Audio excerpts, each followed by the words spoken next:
everyone, welcome to my channel. My name is Teresa and today I am going over my bucket listathon TBR.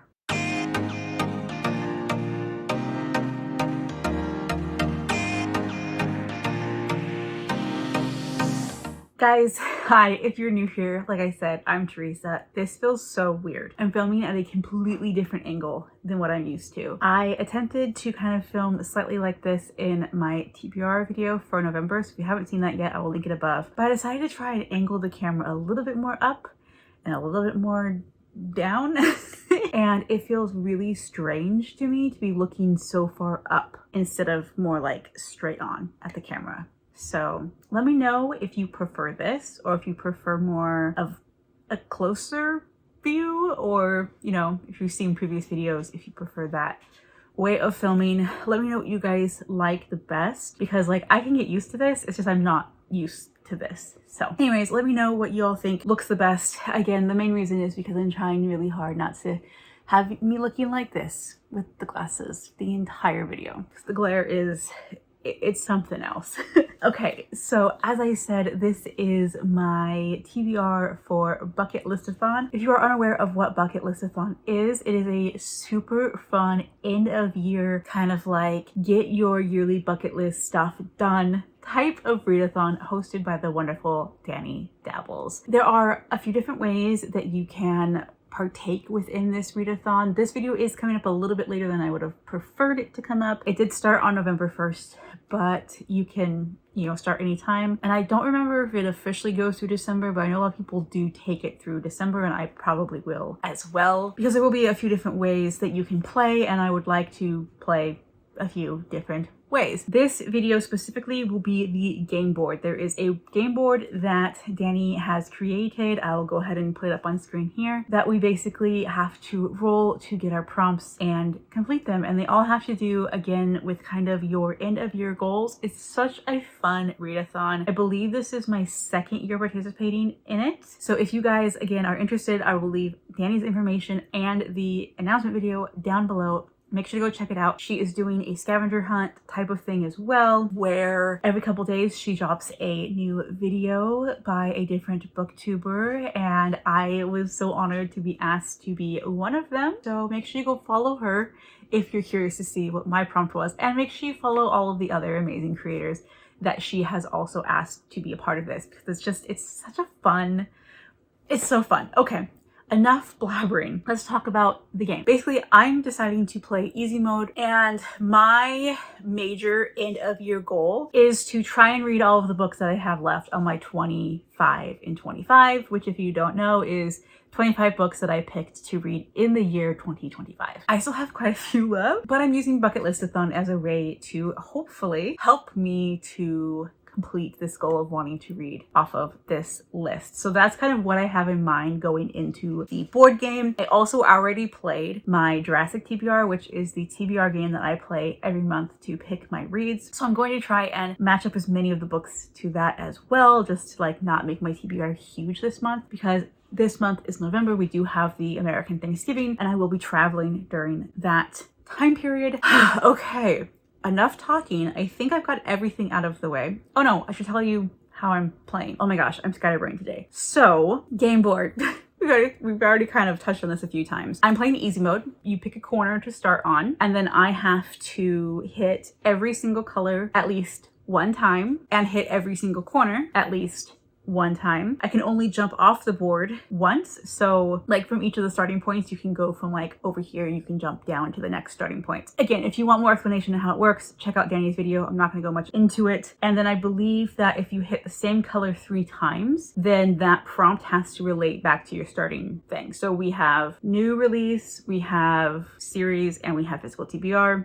So it has to relate to that. Again, if you are confused, because I know I'm not explaining it very well, please do give Danni's video a watch. Give Danni the support that she deserves so that you can better understand. Like if you want to take a break from this video, go watch that and then come back to here. Totally cool. Totally won't mind. Now that you are either back or continuing, let's go ahead and roll. Let's just roll. Okay, here is my board. I'm using this little Triceratops dinosaur, and I just have a 6-sided die. So I need to reach every single color. There are 6 colors on the board, which means I could have minimum of 6 books or 6 prompts, and then the rest, you know, we'll figure out from there. But I think I'm trying to decide which one I want to start on. So I can start new releases, I can start series, or physical TBR. I don't think I want new releases.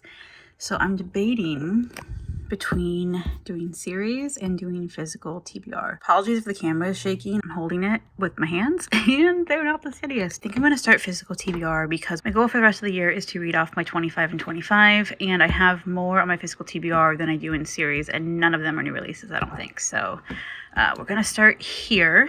So this will count for prompt 1, and that is the light purple color or whatever this is. Okay, so let's roll for roll 1, prompt 2, 3.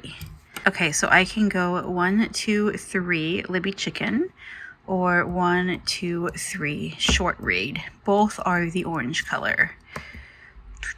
I think 1, 2, 3, we're gonna go Libby Chicken because I do have some books that are due very, very soon on Libby. So that'll count. As you guys saw, I'm starting out on physical TBR, which is like that light purple color. This is great because in my Jurassic TBR game, I had the prompt of owned TBR, and the book that was picked for me was Pretty Little Wife by Darby Kane, and I'm deciding to just go ahead and put this on here as well since I already have to read it. It is not off my 25 and 25, but it's already on my TBR. I might as well just read it, right? It says, shouldn't a dead husband stay dead? This is a woman who lives in this idyllic college town, and like everything from the outside says that her life and her husband's life are perfect. He is this beloved high school teacher. We realize though that things might not be as perfect on the inside as they appear on the outside. We have some young girls who have gone missing recently, and then our main character gets a call that says, hey, your husband is missing. And she's very confused. Not because he's missing, but because she was the last one to see his body and it's not there anymore. So we kind of go on a domestic thriller type of situation. Sounds really, really good. This is what I'm going to be picking for that. And then I did my first official roll, which was a 3, and I chose to go to Libby Chicken, which is an orange square. So far I have light purple and orange, 2 of the 6 colors. And for that, I'm picking The Farmhouse, and this is by Chelsea Conrad. I'm not sure if I'm saying that last name correctly. This one's actually really funny because we're following this woman, or this couple, I guess, but I think we're just following her perspective. Her name is Emily, which is my sister's name. Her husband's name is Josh, which is my boyfriend's name. Like, that's a little bit weird. And then they moved to this small town in Nebraska where my boyfriend Josh's family is from. And Josh's family are farmers, like multi-generational farmers. So it's interesting to kind of see that. But anyways, they kind of move to this farmhouse. I don't remember why. There's like something that happens that like makes them move to the middle of nowhere. And it's kind of like a fixer-upper. They are trying to like reset their lives, I believe. You know, one of those kind of stories. But I think the farmhouse is haunted, or something about it is haunted. I kind of remember there was like something about like all the women there who have lived there before have died. And now we have our main character who's moving in and thinking things are a little bit weird. And I'm pretty sure her husband is going to be like, you're just crazy. You're just losing your mind, which, you know, husbands tend to do, apparently, at least in these books. I have told my boyfriend, I was like, if we ever get into a situation where I'm hearing things or seeing things, like, you are gonna believe me. You are not gonna say it's all in my head, bro, because I ain't doing that. And he's like, yes, I will believe you. So anyways, this one sounds really good. It's kind of I was gonna try and read it in September, October, you know, for more spooky season type of situation, but meh, didn't happen. November, I still consider it kind of, it's still fall, right? It can still be kind of the spooky season. Spooky farmhouse? That's what I'm going to be reading for this prompt. 2 of the 6 colors are done. Roll 2 for prompt 3. 1. Okay, so well, you know what? Let's just do this, a series, because I need to go though anyway. I need to get all 3 corners. So we'll just land on series then. And that should be pretty easy because I know I have a ton of series that I need to read. Okay, and then I rolled a 1. So I was like, well, I might as well just go to series because I gotta hit that anyways. And that is the dark blue color. So now I have hit 3 of the 6. And I was debating on this one what to do. I'm in the middle of so many series. It is insane. Like, I need to do a series audit video on this channel because there's a lot of them. But again, I want to read off my 25 and 25, and I was like, I don't have any like in the middle of a series ones, but I do have a start of series ones. So I was like, you know what? I don't know if that's like technically the prompt, but I'm gonna count it because it's still in a series. I'm just starting a series. So I will be reading McCall by Jill Aline Smith. I don't know why, but my whole life I've always said Michael. I've always thought her name was Michael, but then I heard someone else pronounce it. They said McCall. I don't know. If you guys don't know, she is King David's first wife. Yes, he had a many. And she is a princess. She is King Saul's daughter. If you guys are completely, you know, nothing about Israeli history, Jewish history, King Saul was the very first king that the Israelites ever had, and his daughter Michal married David, who was, I'm sure most people know the story of David and Goliath. He was a shepherd who slew a giant, and King Saul like granted him all of these wonderful things because, you know, he like helped him defeat his enemies, and one of them was to have the hand of his daughter. But then things went crazy. Saul went crazy, plotted to kill David. Things went wild. There was issues with her, like not really being on David's side. I don't know. Like, she is his first wife because he did have many. And just to say that this is the series name is The Wives of King David. I literally have no idea how many wives he had. I know he had a lot. So this series starts off with Michal, who is his first wife, and then we go through and follow all of the wives. So it is biblical fiction, historical fiction type of situation. It just says, can their epic search for true love survive a father's fury? It's just her story, and I'm really excited to see. I've never read anything by this author, but I do love myself a good biblical fiction, and I'm very curious to see how she handles this story. So this is what I'll be reading for series. So far, so good. I do need to make it over to the new release, and I need 3 more colors. So let's see what roll 3 for prompt 4 is going to be like. Oh, 1 again.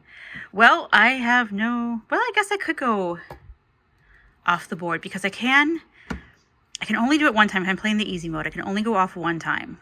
So yeah, we're going to do that. We're going to go over here to new releases because otherwise I'd be back at Libby Chicken. And while I do have more for that, I want to try and get as many colors as possible. So jumping off the board, new releases. Now I can't jump off the board again, but new releases it is. I really hope that this is not the trajectory of the entire game, because realistically, I need 6 rolls is like the minimum I would do. And like, I'm hoping for 6, you know, like how cool would that be if I could get every color 1 time, like within 6 rolls. That would be amazing. I'm glad I rolled a 1 again. And the nice thing about this though, is I was able to jump off board. Now I can only do that 1 time, so I can't do that again. So we'll see how that goes. But I landed on the last corner that I needed, and that's the new releases corner. So the way I'm looking at new releases is anything that is published in 2025, because, you know, it's still technically a new release. It came out this year. So the book I'm going to be reading for that is Tempest at Annabelle's Lighthouse, and this is by Jamie Jo Wright. Now, I did not have any new releases on my 25 and 25, but this is a new release that came out in April of this year, so you know, it still counts as a new release. It's funny because I've actually read her next release since this one came out, The Bell Tolls at Traeger Hall. This came out October of 2025, but I read it last month, so it won't count. So I'm reading Tempest at Annabelle's Lighthouse, which came out in April. There we go, April of 2025, so it'll count. By the way, highly recommend Bell Tolls. Recommend anything this author does. She's my favorite. This is historical fiction-esque, mystery-esque, dual timeline. We have mystery in the past, mystery in the present. Somehow they combine. Plus, look at this gorgeous cover. Does this not just give you like fall spooky vibes? So we have 1874 and then present day. So in 1874, a battered woman awakes upon a forgotten gravesite by Lake Superior's southern shore. She has no idea who she is, and she is haunted by the ghost of a woman named Annabelle, who was, I believe she used to be a lighthouse keeper's wife, or she was like a soldier's wife or something, but she's said to haunt the lighthouse. So we have kind of an amnesia thing, a ghostly apparition of this woman, and then in present day, we have a woman who is a researcher, and she goes to this lighthouse to try and get away from her husband because her marriage is really, rocky at this point. She's really like, her husband is just seems to be kind of a bland dude, doesn't really care about her, is very like one-minded focused, and she's like, I need passion, I need something in my life, you know? So she goes to this lighthouse to try and like get her brain on straight, and at this lighthouse she finds out about the legend of Annabelle's vengeful ghost, and apparently there is a murder mystery the present as well that will tie back into the past, because that's just how she writes her books. I love them. And Shay, who is our present day protagonist, says, must navigate a fight between torn loyalty, self-discovery, and the haunting forces of love. Where the lighthouse no longer illuminates, ghostly legends and lores emerge, demanding vengeance for secrets that should have drowned a century before. So it's so good. Well, I don't know if it's so good. I've started it. I've got to here. I started it earlier in the year and just never finished it. Chapter 7 or page 57. You know, I'm probably going to restart it anyways. So therefore, I will count this one as my new release book. I'm really, really excited for this too. I only need 2 more colors. I got all my corners. Let's see what we get next. 5. Okay, so 1, 2, 3, 4, 5 book stack. And I don't need that color.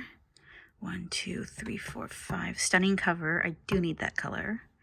1, 2, 3, 4, 5. 5-star prediction. Don't need.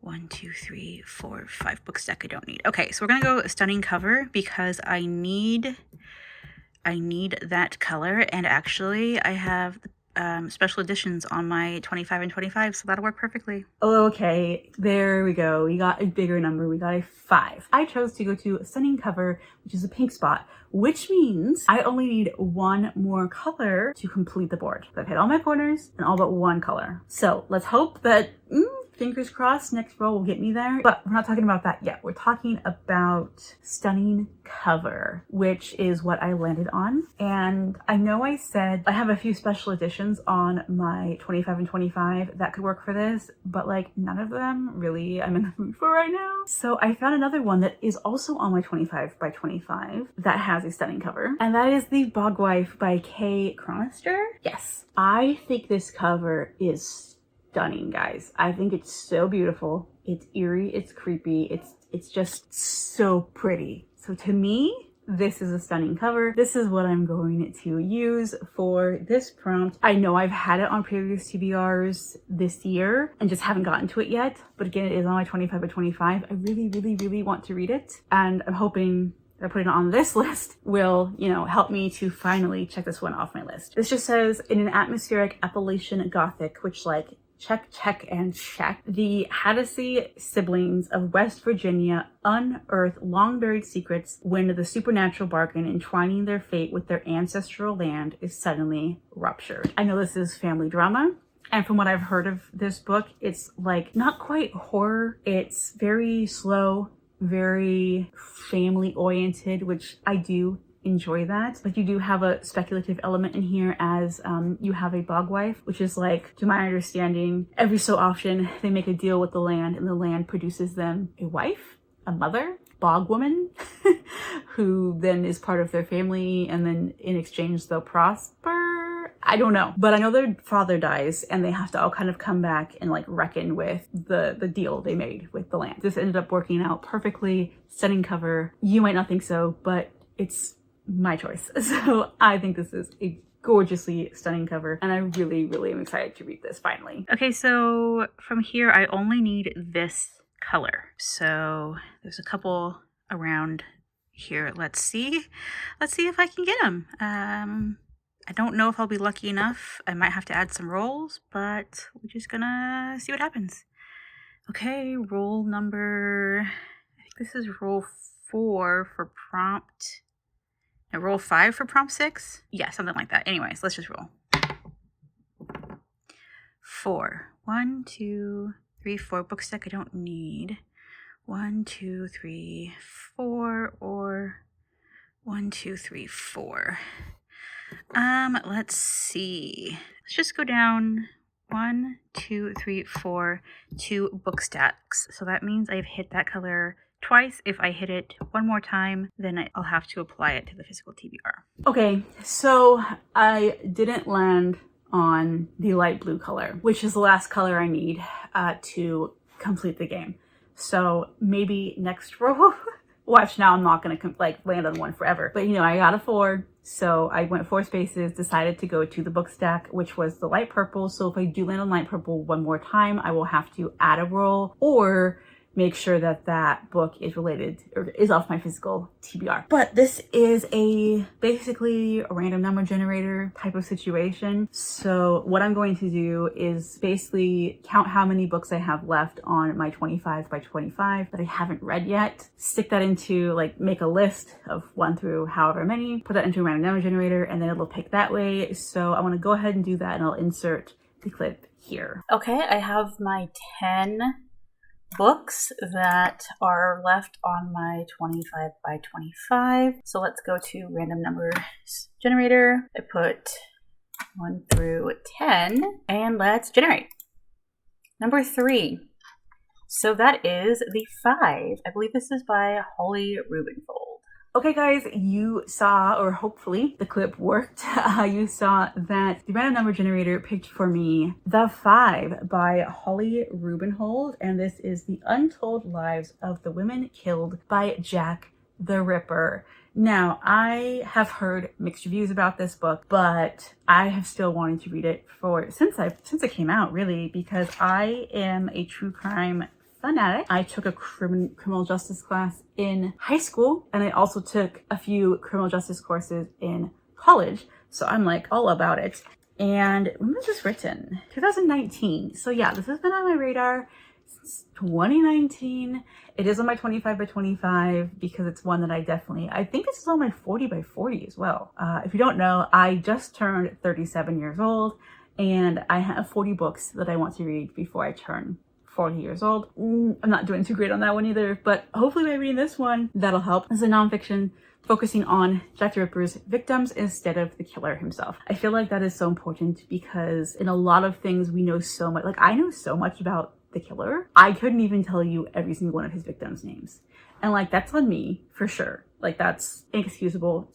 I'm embarrassed by that, to be completely honest. But I think that's also culture. You know, we're so focused on the killers and we don't focus on their victims. And unfortunately, my family has been the victim of murder. Back in 2012, my cousin was murdered. Before that, I was very passionate about true crime and justice and that kind of thing. But ever since her passing, I have been even more so like, we need to give the victims their voice, right? Stop highlighting the killers and start highlighting their victims. I mean, I still listen to true crime stuff about the killers. I still watch those documentaries about the killers.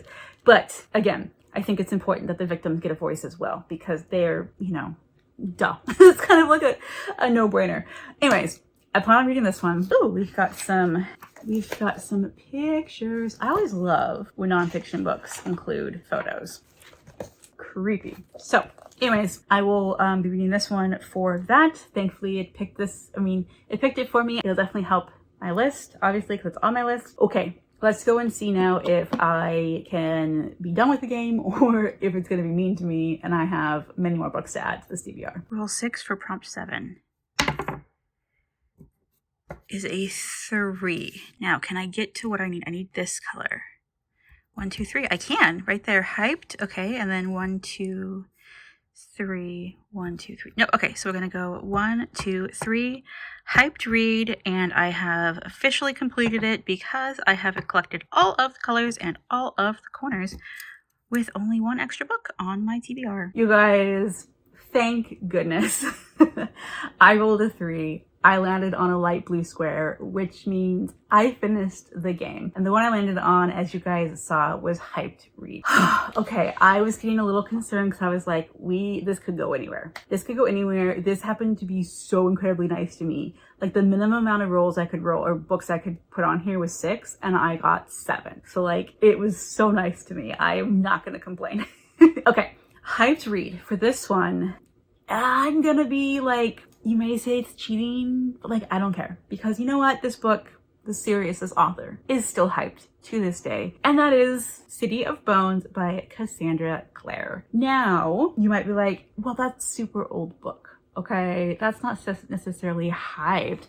You know what? I will beg to differ. This book is still, at least I know, on BookTok, right? I don't watch BookTok, but apparently this series is hyped on BookTok. This author is hyped. This series is hyped in general. So I'm gonna stretch the prompt just a tad, just because this specific book might not be super hyped in the moment. In the past, right? This has been an incredibly hyped book. There's been a TV show and a movie made out of this series. Cassandra Clare is a crazy hyped author. I'm just gonna go with it, right? I'm just gonna go with it because I gotta get this book read. This is also on my Jurassic TBR. I have to read it this month anyways. So there we go. City of Bones, which is book 1 in the Mortal Instruments series. If you guys are unaware of what this is a YA fantasy, possibly fantasy romance book that came out, I believe it came out the year I graduated high school. So yeah, 2007 when this came out. It's been on my shelves for a long time.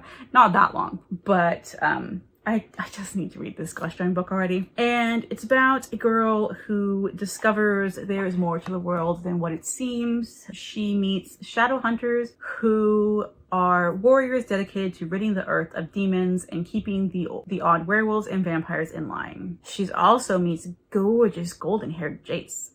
Within 24 hours, Clary is pulled into Jace's world with a vengeance when her mother disappears and Clary herself is attacked by a demon. Why would demons be interested in an ordinary mundane like Clary? I hope I'm saying her name correctly. And how did she suddenly get the sight? The shadow hunters would like to know. So I'm assuming that she is a secret shadow hunter or something along this range in here. I have heard this book, this series has like incest. I don't know if that's true or not. So a little hesitant on that one, but other than that, you know, crazy hype. Will I like this? I have no idea. I really have no idea. I have the entire Mortal Instruments series on my shelves though, so I'm hoping that once I get rid of this, or once I read this book, I can decide whether or not I'm going to continue or DNF the series. Either way, I'm going to get them off my shelves. So that is what I'm choosing to read for hyped book. I'm just using it, guys. It's what I'm doing. It's been hyped before, so I'm gonna count it. Sorry if the angle changed. My camera fell down.